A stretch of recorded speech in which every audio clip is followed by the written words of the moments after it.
Welcome to Living Well with Mary Lou Andre, a 30-minute monthly lifestyle program to help you live better on your own terms by being inspired by thought-provoking leaders who make the world a better place to live and thrive. I'm your host, Mary Lou Andre, and today I'm excited to introduce you to Elizabeth Hoenscheid. Elizabeth is the CEO of Top It Off Accessories, a female-owned private label accessory and apparel brand headquartered here in Boston that is carried in over 2,000 boutiques and gift stores throughout the United States, Canada, and the Caribbean. Prior to founding Top It Off, Elizabeth worked in marketing and product management for software and management consulting companies in Greater Boston and Paris. As she began to tire of corporate life, she leaned into her creativity and MBA from Wharton and began designing and selling hand-sewn ribbon belts with her consulting co-worker, Karina Razer. By 2004, the duo decided to go all in on their passion for fashion, and Top It Off was born. If you've ever wondered how a small fashion brand runs, expands, stays relevant, and on trend, here's your chance to learn from the best. Please join me in welcoming Elizabeth. Elizabeth, welcome. I'm so excited to have you here. We've been talking about this for a while now, so thank you for making the time to come in and share your amazing entrepreneurial story with our viewers. It's a true pleasure to be here and talking with you today, Mary Lou. Thank you so much. Well, let's start from the beginning, because people love a great entrepreneurial story. Talk about you're working in corporate and you decide to make ribbon belts and sell them with a coworker. So take us back in time and tell us about what inspired you to do that, and then the courage that it took to say, we're going all in. So I had just come back from a ski vacation out west, and I had nothing more than skiing on my mind when Karina asked me if I would be interested in starting a Yahoo store. Imagine a Yahoo store. I don't even know if they have Yahoo stores anymore. And I immediately, I said, let me think about it. And I sat down at my desk with my coffee. I took a sip and walked right back over to Karina and said, I'm in. So we started getting ribbon belts into stores all around Boston, wherever we went on vacation, or we're just traveling around. And I'd always be wearing the belt, and I'd walk into a store and they'd say, oh, I love your belt. And I'd say, oh, well, that's so funny. And I'd basically take off my belt and start pitching them on the belt. So it just was such a creative outlet for me, and it started snowballing, and it got to the point where I had 2 full-time jobs.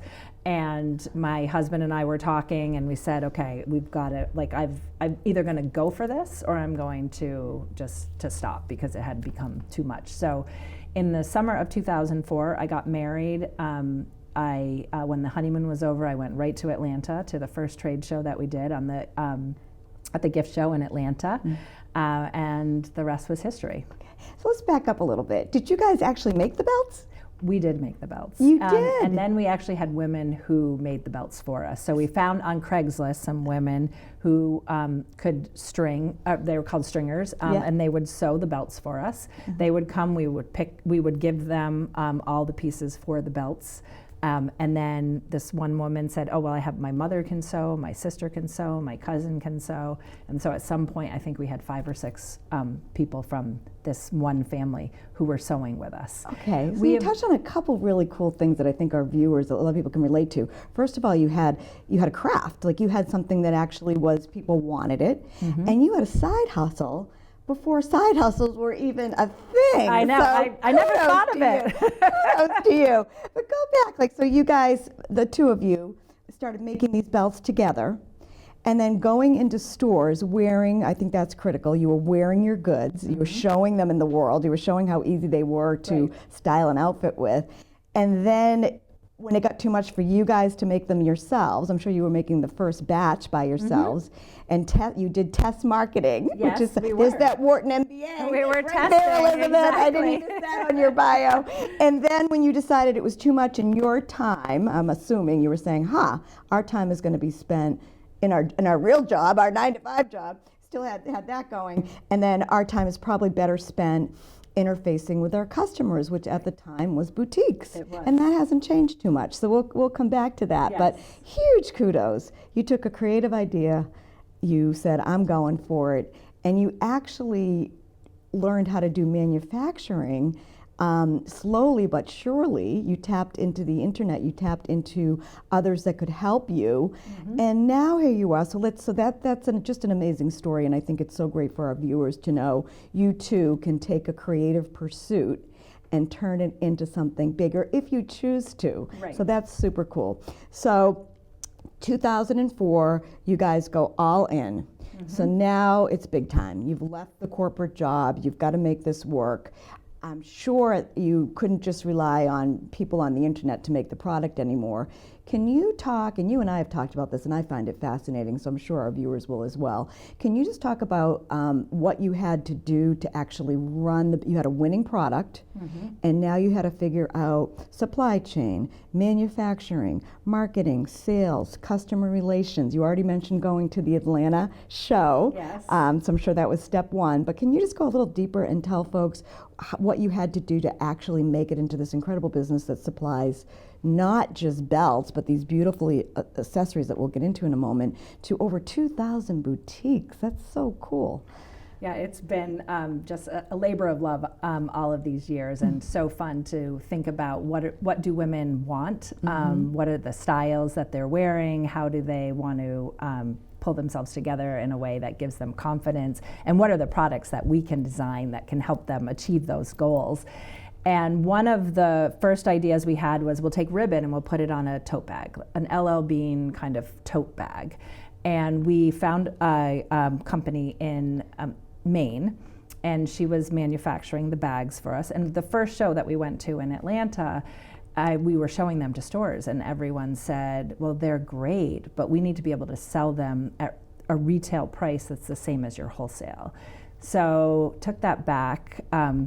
And we're thinking, okay, how do we source So a lot of from starts and somewhere else? stops. Yes. Like putting yourself out there, seeing how it goes, getting the customer feedback, and then not giving up. Resilience is a big part of your Resilience story, is Elizabeth. a huge part of your story. Every day. Every and, you know, day. it's still Yeah. So you have an idea, and you're like, we got to price this better. Right. So how did you tackle that? So the next show was in New York, Accessories the show, and we happened to be next to a woman who was introducing a line of handbags from Canada, and that was her side gig, and her full-time job was working with a sourcing company out of Toronto, and they were sourcing in China. The prices were great, the quality was great. The minimum order quantities were a little bit more than we could stomach, but we knew we had to. And so we jumped in and started developing those products with them. And from one show to the next, we met other people. I went to Hong Kong.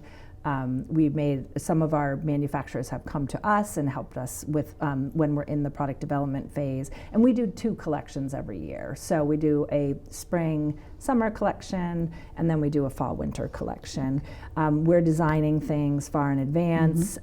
So right now we're selling our spring summer 2026 line, and we're finalizing our fall winter 26 line.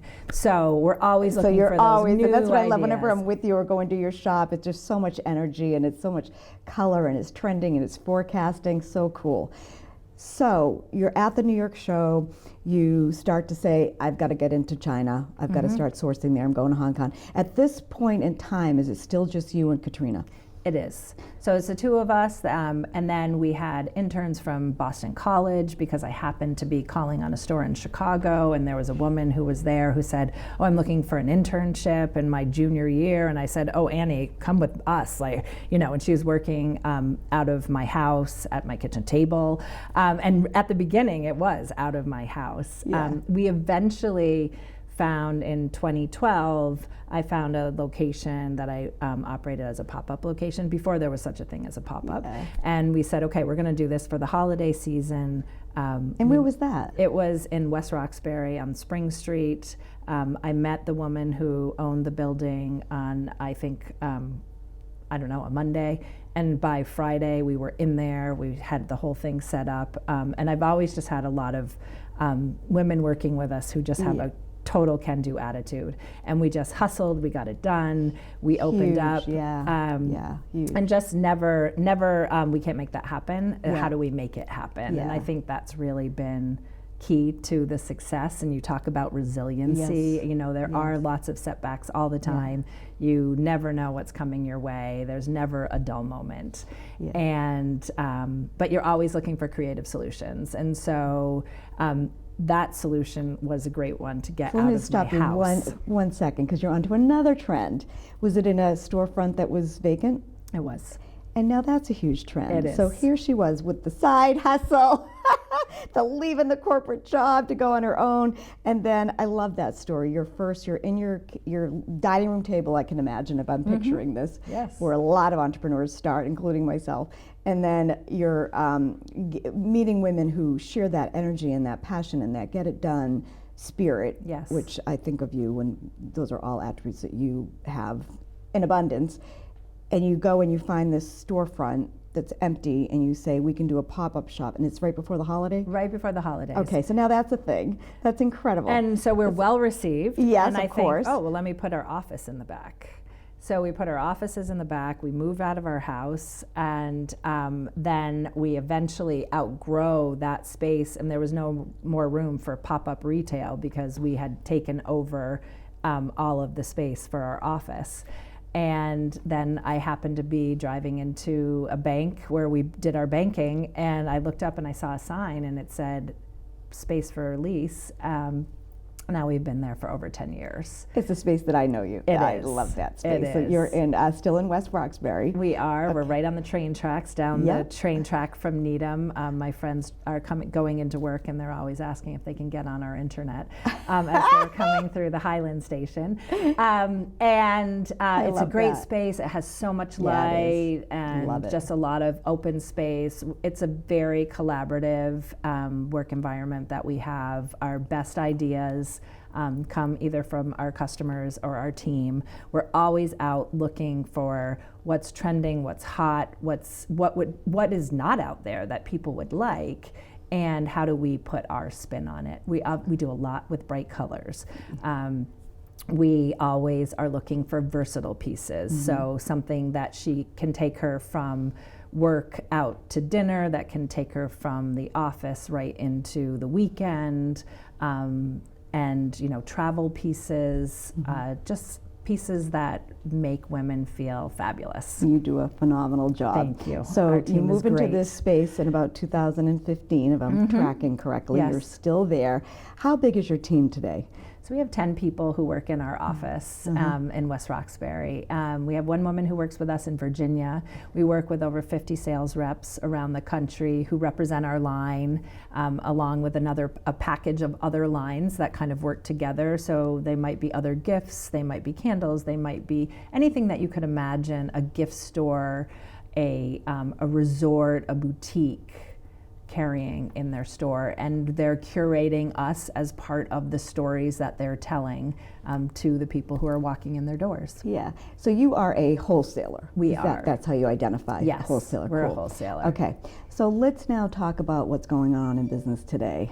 Sure. The tariffs. The tariffs. How has that impacted your business? So 100% of our fall line came in from China, and so in the middle of April, I was thinking, I don't have that kind of access to capital to be able to pay 145% tax on the products that I'm bringing in from China, on top of what we already pay, because we pay duties already. We do have a China tax that we pay. It's either 5 or 25%, depending on the item that we're sourcing.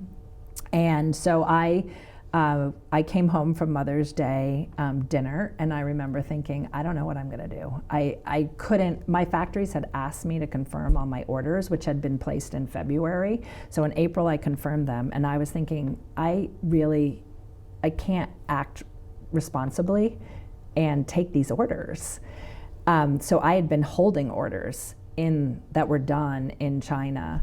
And I woke up on the morning after, actually after not sleeping all night, on the night of That's Mother's the part Day. of entrepreneurship that many people don't realize is that, it's a lonely space to be in. It's a lonely space. Sleepless nights. Yeah. If only I had looked at my phone that morning at 3:30 a.m. They say, no blue light, so I hadn't. But that's when the tariffs went down to 30%. And I would say there's never a time in business when companies are rejoicing because their cost of goods is going up 30%. That's ridiculous. However, it was such a breath of air. You were like, oh my gosh, I can do this. I can do this. Wow. And so does it stink to pay a 30% tax? You bet it does. We're sharing that with our retailers, so that cost is definitely getting passed to the consumers. And then I thought, well, we're being so smart, we're going to source a lot of our spring line out of India. They have beautiful cottons, and we had just been developing a relationship with another factory there. And I thought that was great. And then all of a sudden we get slapped with a 50% tariff from India, which still holds.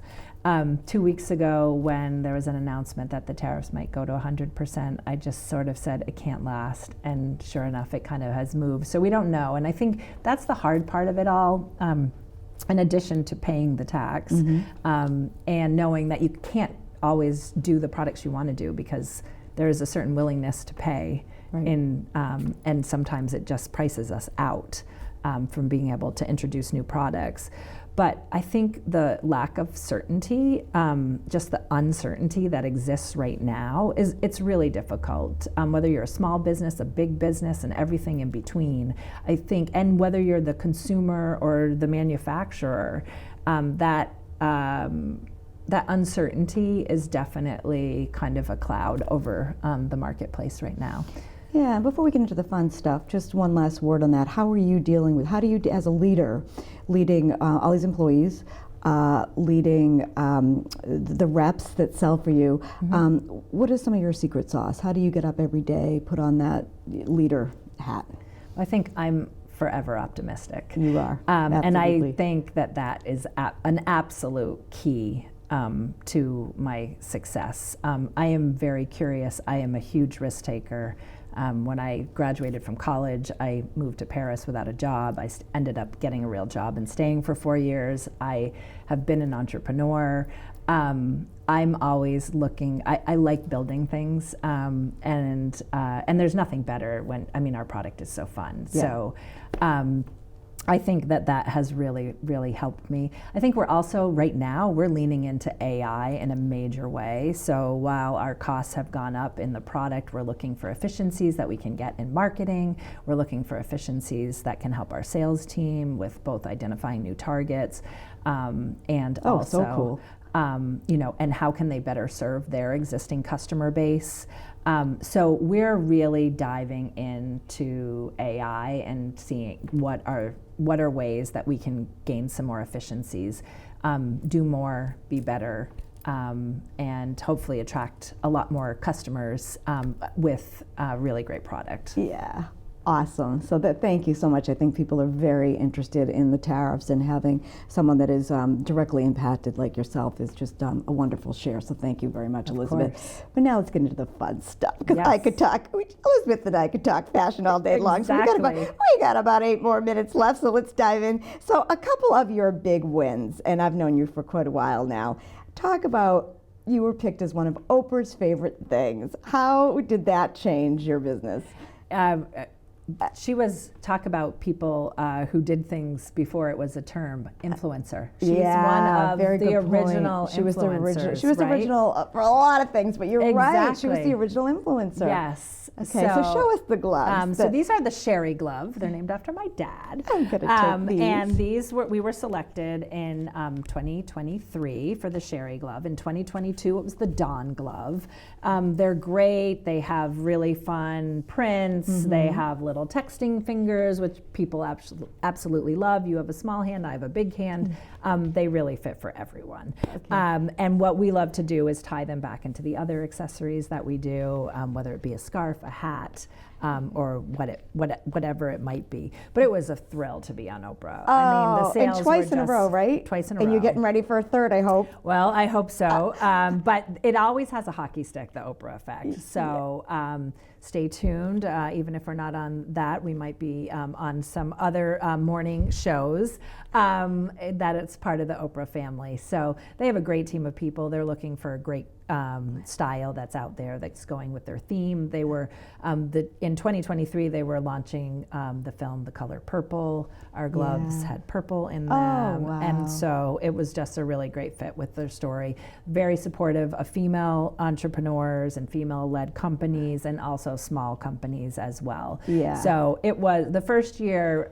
You just can't imagine the volume of gloves that you can sell. Yes, I was right when we first met around that time, and it was just so exciting to even know you, because I'm an entrepreneur too. I was just so thrilled, and seeing it up close and having you and your team share that story with us is really cool. Hats, shawls, gloves, bags. What else do you manufacture these days? We do wraps, which are really fun in one size. We do sweaters, we do vests. And what do you got behind your chair there? A vest. Yeah. Oh, so fun. And a cute little sweater that goes under it. So just really fun little novelty ways for you to get ready for the holidays. We love all these pieces. We also do a big sweater collection for beach sweaters in the summer. We do a lot of resort wear as well. So everything from dresses to cover-ups to really fun bags that say beach please. I know you're a big beach fan. So yes. Awesome. And then also you have a big component of your work is charity. So just briefly, what is that? What is your giving philosophy at Top It Off? I think that's really, knowing you, it's really impressive to watch how you've not only grown and leveraged some of this incredible credibility from people like Oprah, but I see you giving back all the time. We do give back. I was brought up that you're to be a contributing member of your community, and my parents really reinforced that in me and my brothers, and I feel very fortunate to give back and help people realize their true potential, whether that be sporting teams in our town, whether that be schools. I'm a huge believer in education and helping kids realize their very best selves. We also work a lot with Dress for Success and giving them and we donate a lot of apparel to them so that women can come in and prepare for both interviews and then also work in professional settings. And then we're a big supporter of Gold Star families in Massachusetts as well. Really, really cool. So from belts, you've really tied it all together, girl. You have launched Aligned, international, because you're in the Caribbean, in Canada, really have gone through some tough times and have been resilient. You've built an amazing team, who I know a lot of them, they are superb. How can our viewers find your product? I know there's one store here in Needham. There is. We are at the Hearthstone Home. Yeah, Barbara, very good friend of mine, Barbara Jones. Yes. And she's right on Great Plain Ave, on the train track. Yeah. And she carries a great selection of our wraps, our scarves, and our gloves. So that's a great place to go. We're also at topitofaccessories.com online, and then you can find us in 2,000 stores around the country. So whether you're at your your next favorite travel destination or just walking down the street, hopefully you find Top It Off. Yeah, I know. Everywhere I go, I seem to see you. I'm in Florida once a year. I was in Hilton Head last year. I see you all over the Boston area. And as we wrap up here, Elizabeth, and thank you so much for sharing so much of yourself and your story. It's just so inspirational. Can you share with our viewers what living well means to you? Sure. Living well to me means being a part of a community, giving back to my family and to my friends. That's really the core of kind of who I am. I love the great outdoors. I love to be outside hiking and skiing. with friends and exploring new cultures and new places. Travel is something that's really near and dear to my heart. And then really giving back, because I feel like I am very fortunate. I've been given a lot of opportunities that I have been able to seize upon and do great things, and I'm always looking for ways to help people be able to realize their passions and their dreams as well. So family and friends and community are really at the core of it, and that kind of curiosity keeps me engaged and excited about what I'm doing. Yeah. Look at that smile. You wear it well. Thank you Thank so you. much for coming. So great to be really with you. Awesome, Elizabeth. Thank you, Mary all Lou. of you, look at these beautiful pieces. And again, big shout out to Barbara Jones at Hearthstone Yes. Health here in Needham. She carries this brand. And I'm sure wherever you're watching from, you can go to any local area where they have fun boutiques and shops, and you will find Elizabeth's brand. Thank you so much, Elizabeth. Thank you, Mary Lou.